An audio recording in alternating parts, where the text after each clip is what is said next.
birthday. You had your birthday yesterday. Yes. So tell us, how did you spend your birthday naman yesterday? Did you watch Broadway or what did you do? I went around, I had a food trip. I looked on Google Maps on all the places nearby that I wanted to go. So I had a big breakfast, lunch, and dinner. And then I went to church, and then I went to Broadway. My first Broadway show in New York. I watched Dear Evan Hansen. Oh, wow. Ang ganda. Oh, ganda. So that's your first day. Well, you've been here before, so this is not your first time in New York. So how's life in New York so far? The first few days, settling in your Miss Universe apartment. Tell us more about that. Iba eh, kasi I'm Miss Universe na. When I was first here, I was visiting my good friend Valerie Weigman when she was placed here as a model. And then the second time, I was just passing through. So now to call myself a resident, like I'm moving in, is so crazy. And I moved into the Miss Universe apartment, and you know, the MU org has just made me feel so welcome and made the transition so smooth. So it doesn't feel very abrupt, if that makes sense. And the apartment's beautiful. I can look out my kitchen and see Central Park, and it feels like a movie. Sobrang ganda talaga. And your roomies ka? Your roomies ba with Miss Meron akong housemate, si Miss USA, but she's not here yet. She will arrive, I think, next week. So excited to see her, excited to also allow her to show me around New York, because she has been in that apartment for her reign, so I'm sure she knows places to go, things to see, so definitely looking forward to meeting up with her. And then going back to your birthday, kasi di ba, yung Christmas is your parang best Christmas gift ever to the Filipinos. Yeah. Is this your best birthday gift ever, being the Miss Universe? Yes, for sure. I would never forget. And it's my 25th birthday, so quarter of a century, so it's quite a milestone for me, and I really look back on 2018 feeling so fulfilled. I really am proud of where I am, and I know that every time I look back on my 25th birthday, this will feel ultra special for me. And today's your first day of work.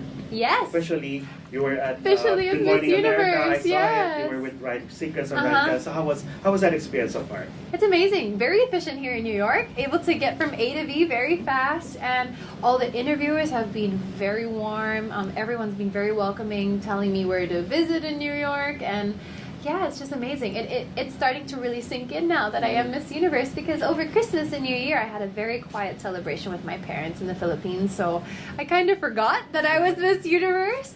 But now being with all the media and saying over and over, "Hi, I'm Catriona, I'm Miss Universe 2018," parang nagsisink in na siya.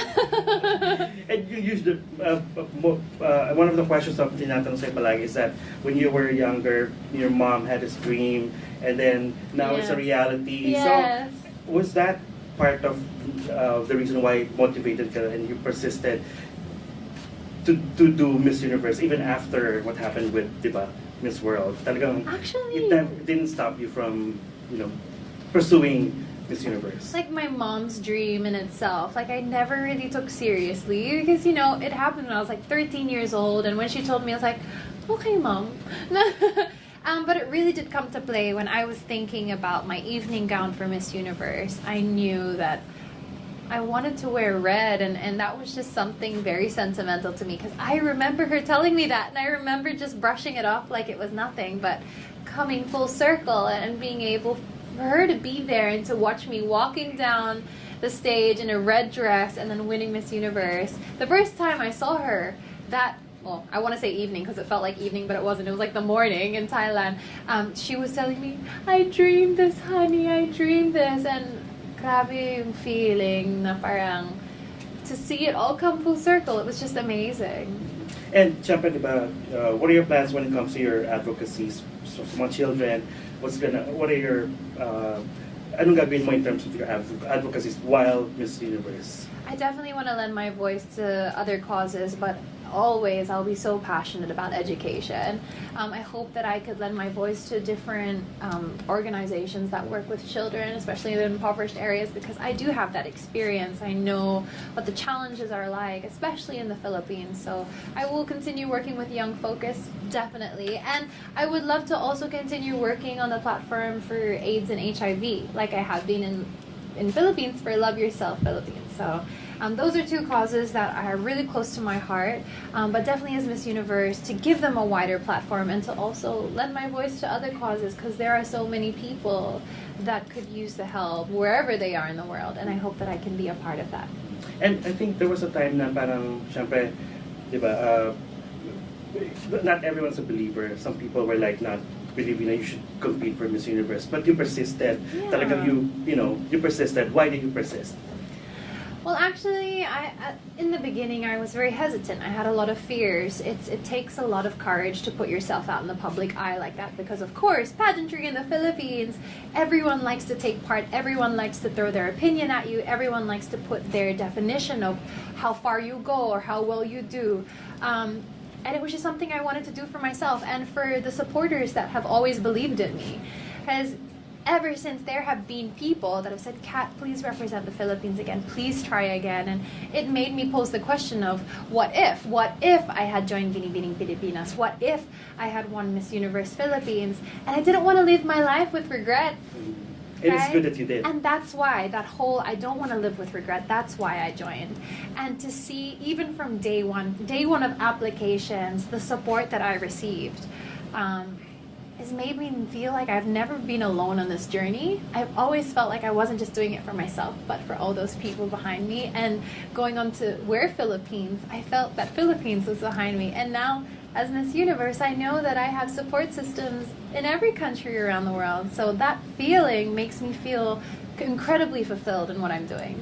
And speaking of journey, how would you describe your journey so far until this point? It just would be, the word fulfilling. Why? Because I've always anchored myself in my advocacy and my charity work.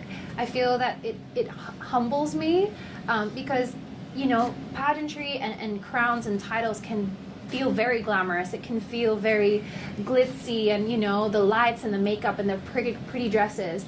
But at the end of the day, like having those causes dear to my heart and doing the work that I do, that brings me to the realization of why am I here? Why do I have this platform? Why do I do what I do? And so this, if I could encapsulate it all in one word, my journey, it would be fulfilling. And if you can encapsulate your journey in a song, what would that song be? And sing it! Oh, wow.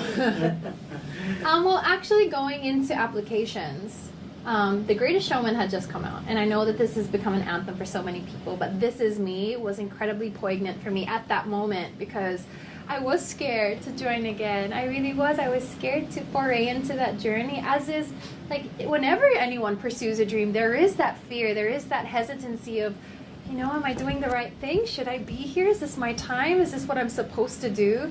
So the message of This Is Me is like, this is everything that I am. This is what I believe in. This is my dream. I'm going to go after it no matter what anyone says.